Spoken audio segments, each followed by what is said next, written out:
Hey, salut, c'est Jean-Philippe Desrochers, je suis de Zone Ski hors piste. On vient d'avoir un redoux, ce qui est quand même assez fréquent au Québec. Et après le redoux, il fait fret. Donc les conditions sont dures, fermes, béton, voire même glacées. Donc aujourd'hui, je vous fais un court vidéo sur comment entretenir vos skis en quelques étapes simples et faciles, avec tout l'équipement qu'il faut ici. Je vais entretenir les Dynafit Beast aujourd'hui. Et si vous avez lu mon article sur comment entretenir ses skis sans se ruiner, allez voir ça, vous allez voir tous les équipements qui sont nécessaires pour faire votre entretien à domicile pour beau, bon, pas cher. Et je vous donne aussi des comparatifs avec d'autres types de compagnies comme Sidecut Tuning, Swix, Toco, pour voir un peu les comparatifs de prix, puis les différents équipements qui sont disponibles. Ok, première étape consiste à enlever les bavures qui sont sur votre cœur. Un petit peu d'eau sur votre pierre de poche.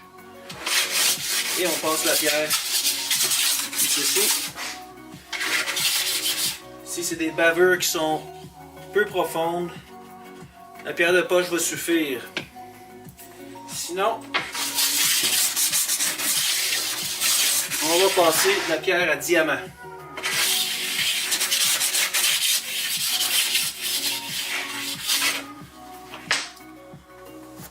Pierre à diamant.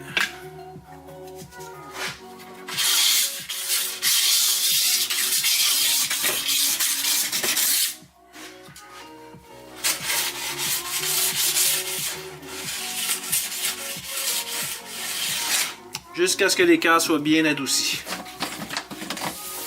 On essuie. Ensuite, on est prêt à aiguiser vos skis avec la lime. Avant d'aiguiser vos skis avec la lime, je vous recommande le crayon feutre.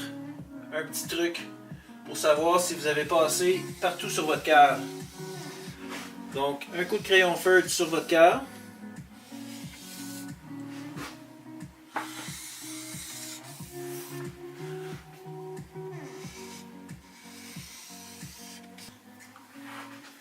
Et ensuite, on est prêt à limer. Ok, pour être efficace au limage, on doit contrôler son mouvement. Et pour ce faire, on doit faire, dans le fond, votre ski en petites sections. Petites sections d'environ un pied et demi, pas plus que ça. Et on fait un mouvement de va-et-vient avec son corps pour éviter de faire des grands mouvements avec les bras. Comme ça, on contrôle mieux notre lime. Et c'est un mouvement qui est un petit peu plus efficace. On risque de moins faire d'erreurs.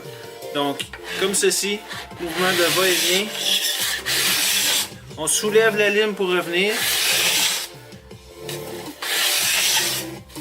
Et généralement, 3 à 4 coups de lime suffisent pour bien aiguiser l'écart. On peut vérifier avec l'endos de la main ou avec un ongle comme ceci. Et on vient de voir qu'ils sont quand même assez bien aiguisés.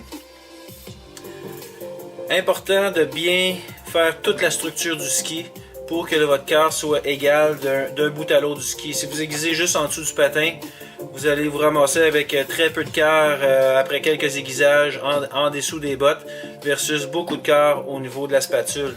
Fait que quand vous aiguisez, si vous donnez 3-4 coups en spatule, 3-4 coups à mi-chemin, 3-4 coups en arrière pour que ce soit égal partout.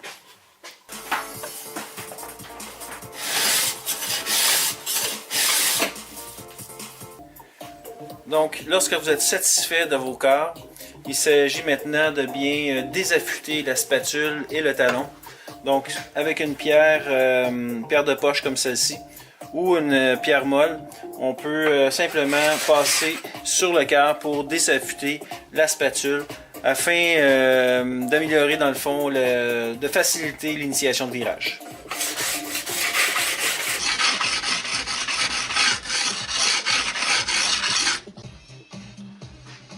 Lorsque les quarts sont bien affûtés, on passe la pierre de poche pour adoucir les quarts à la fin, après l'aiguisage. Quand vous aiguisez vos skis, il se crée un minuscule, microscopique filament juste sur le rebord de votre quart. Donc pour adoucir votre quart, vous devez passer la pierre de poche pour terminer. Encore une fois, un peu d'eau, puis Un coup tout le long de votre cœur va suffire pour adoucir votre cœur.